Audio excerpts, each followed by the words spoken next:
Now to the latest in Russia's war on Ukraine. At least 28 people have been killed and dozens injured in a Ukrainian strike near a market today on the outskirts of the Russian-controlled city of Donetsk in eastern Ukraine. This claim coming from a Moscow-appointed official there.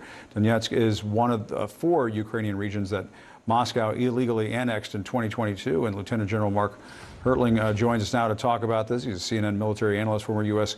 Army commanding general. General Hertling, great to see you as always. What do you make of this development? Very interesting. And where does it go from here? Well, Jim, a lot of people are saying that it's turned into a stalemate again. I don't believe that personally. Both sides are having challenges. The Ukrainian side are having challenges with ammunition and resupply and logistics. The Russian side is having challenges with getting their soldiers to fight. Both sides have learned a lot of lessons over the last 2 years. They're trying to apply them. What's interesting about where we are right now is Russia is getting a lot of equipment from North Korea and Iran, using it on the battlefield, both artillery shells and drones. Ukraine, on the other hand, is still getting equipment, but they have that pause from the U.S. and other Western sources at this phase of the campaign. So they can't keep up their momentum. At the same time, though, they're still conducting strikes. And what we're seeing really is a battle of air defense during the wintertime.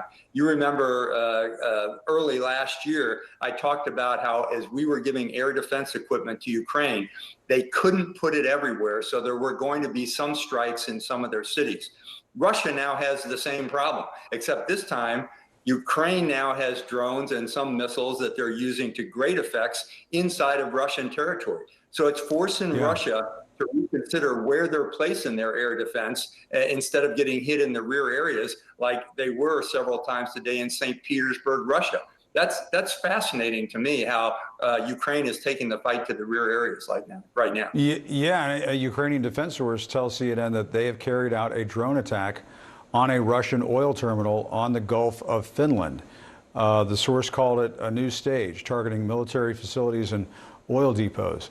What's your assessment of that? And I guess, how does it fit into the overall picture? Because, you know, maybe you and I were talking about this earlier this past week, but Fred Pleiken had this report about commanders, Ukrainian commanders, having to be judicious and thrifty when it comes to how much ammo they use on the battlefield because they're worried about supply lines drying up.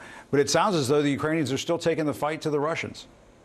They are, and that's what I just pointed out. We're seeing the very good use of operational targeting. That strike against that oil field, as you said, in the Sea of Finland, is actually against the city of St. Petersburg. That's where that oil field is.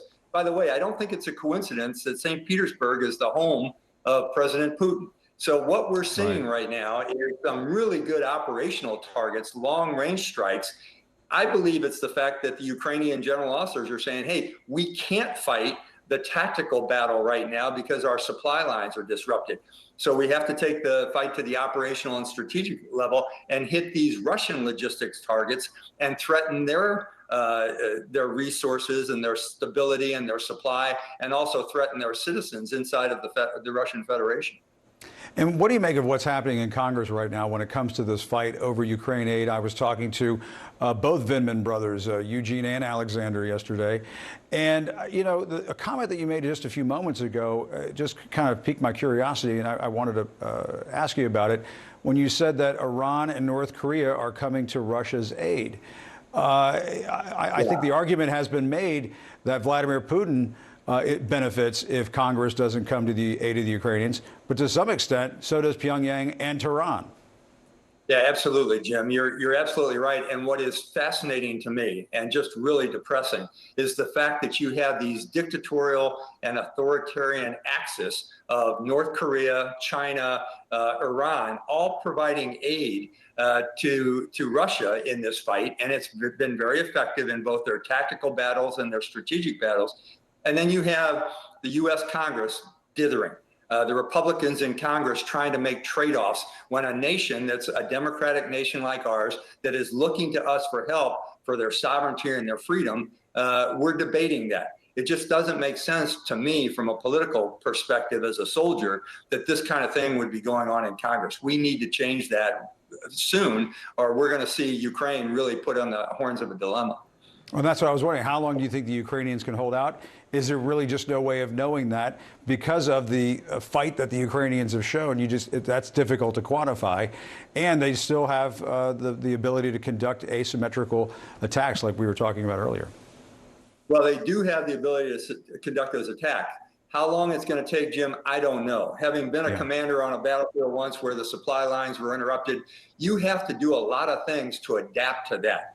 I can't imagine what Ukraine is doing right now, what their commanders are having to do when you're talking about the depletion of artillery rounds, the depletion of equipment that's being damaged or destroyed, and how they're making up for it. So in that case, a commander has to pick and choose their fights. And that's tough to do when you're trying to gain momentum in an assault. Both sides, Russia and Ukraine, are in an operational pause right now. Ukraine because of supply difficulties, and I would suggest Russia because their soldiers are getting killed by the dozens, by the hundreds on a daily basis because they're still having challenges with maneuver and attacks in different areas.